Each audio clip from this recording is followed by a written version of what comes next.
High, কেমন আছো সবাই? আশা করি ভালো আছো। আমি আবারও চলে এসেছি নতুন আরেকটি পর্ব নিয়ে। তোমরা যদি প্রতিটা উপন্যাসের সব কয়টি পর্ব সবার আগে শুনতে চাও, তাহলে এক্ষুনি সাবস্ক্রাইব করে ফেলো আমাদের চ্যানেলটি। তাহলে চলো, কথা না বাড়িয়ে শুরু করা যাক। রাফসান চলে যাওয়ার পর ড্রয়িং রুমের ওই ঝকঝকে পরিবেশটা কেমন যেন ম্লান হয়ে এলো। বাড়ির কাজের লোকগুলো দরজার আড়াল থেকে উকিঝুঁকি দিচ্ছিল। আহিলের কড়া গলার ধমক খেয়ে তারা যে যার কাজে পালালো। মেজো চাচি এখনও সোফায় বসে ফুপিয়ে কাঁদছেন, আর মেজো চাচা নির্বাক হয়ে জানালার গ্রিল ধরে বাইরের অন্ধকারের দিকে তাকিয়ে আছেন। নিজের মেয়ের এমন নিচু মানসিকতা তিনি হজম করতে পারছেন না। আহিল সিঁড়ির রেলিংয়ে হাত রেখে এক মুহূর্ত দাঁড়াল। ওর কপালে বিন্দু বিন্দু ঘাম জমেছে। রাগের মাথায় অনেক কিছু বলে দিলেও এখন ওর ভেতরে এক ধরনের শূন্যতা কাজ করছে।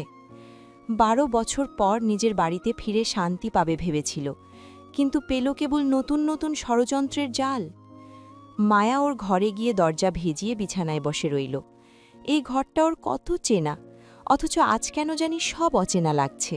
দেয়ালের সেই পুরনো চটা ওঠা পোলেস্তারা, কাঠের আলমারির ওই বিশেষ ঘ্রাণ, সবই আছে। শুধু মায়ার মনের সেই চঞ্চল মেয়েটা কোথাও হারিয়ে গেছে। রনি নিজে সব পরিষ্কার করার তদারকি করছিল। সারা ধীর পায়ে ওর পাশে এসে দাঁড়াল। রনি, আহিল ভাইয়া কি সত্যি নিরাপকে বাড়ি থেকে বের করে দেবে? রাতে কোথায় যাবে ও? সারার গলায় এখন ভয়ের চেয়ে বেশি দুশ্চিন্তা। রনি একটা চেয়ার টেনে বসতে বসতে লম্বা একটা শ্বাস নিল। বস মুখে যা বলেন কাজেও তাই করেন সারা। তবে নীরা তো আর রাস্তায় থাকবেন না।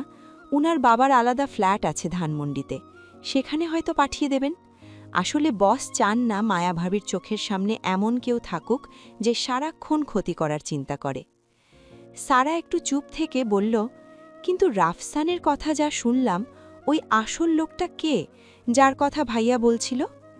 রনি চারিদিকে একবার সতর্ক দৃষ্টি বুলিয়ে নিল।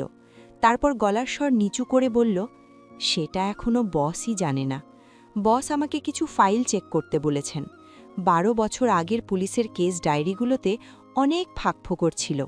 কেউ একজন পেছন থেকে পুরো ঘটনাটা ধামাচাপা দিয়েছিল। বস এখন সেই সুতোটাই টানছেন। ওদিকে ওপরতলায় আহিল মায়ার ঘরের দরজায় হালকা টোকা দিল। ভেতর থেকে কোনো শব্দ না পেয়ে সে নিজেই দরজা ঠেলে ঢুকল। মায়া জানালার দিকে মুখ করে বসেছিল।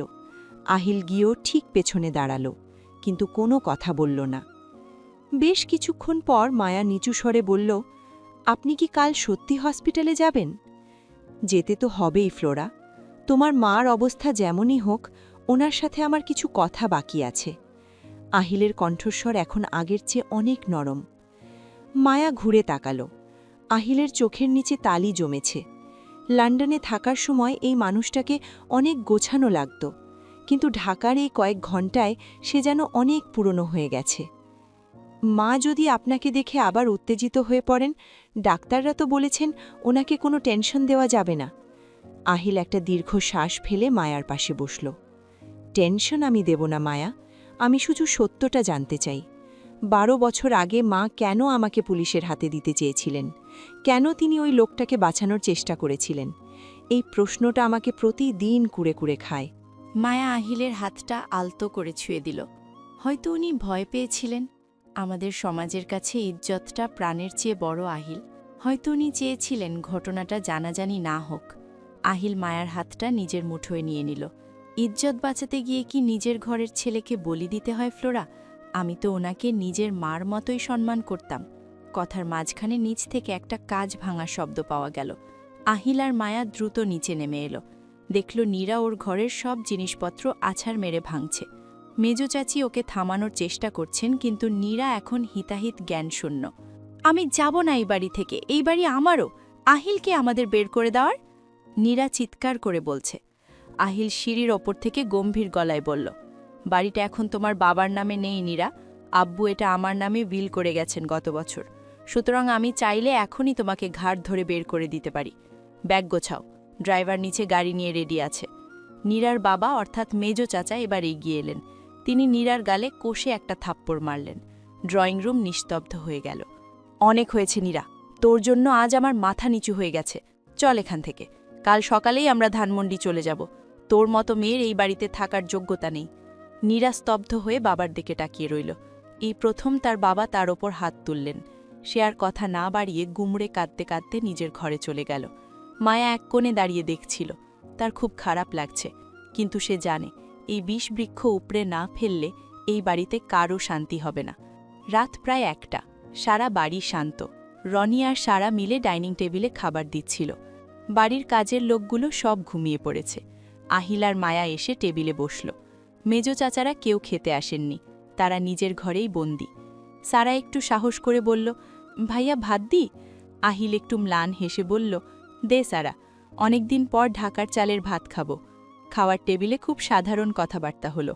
রনি ঢাকার ট্রাফিক আর গরম নিয়ে অভিযোগ করছিল। সারা লন্ডনের কফি শপগুলোর গল্প করছিল।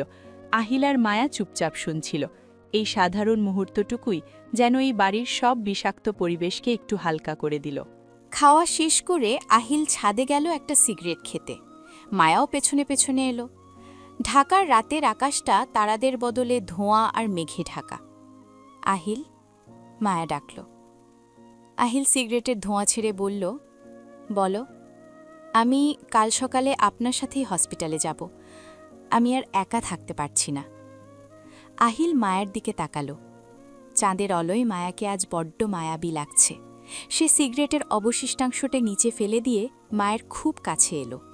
ওর 2 কাঁধে হাত রেখে বলল, যাবে, তবে একটা কথা মনে রেখো ফ্লোরা, কাল হসপিটালে যদি এমন কোনো সত্য বেরিয়ে আসে যা তোমার মা বা পরিবারের বিরুদ্ধে যায়, তবে কি তুমি ভেঙে পড়বে?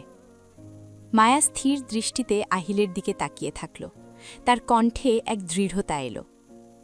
আমি সত্যটা জানতে চাই আহিল। 12 বছর ধরে একটা মিথ্যে পাহাড়ের নিচে চাপা পড়ে আছি। এবার আমি মুক্ত হতে চাই। আহিল মায়াকে নিজের বুকের মাঝে টেনে নিল। বাইরে বৃষ্টির সম্ভাবনা বাড়ছে। দূর আকাশে বিদ্যুৎ চমকাচ্ছে। বন্ধুরা, কেমন লাগলো এই পর্বটি? কমেন্ট করে জানাতে ভুলো না।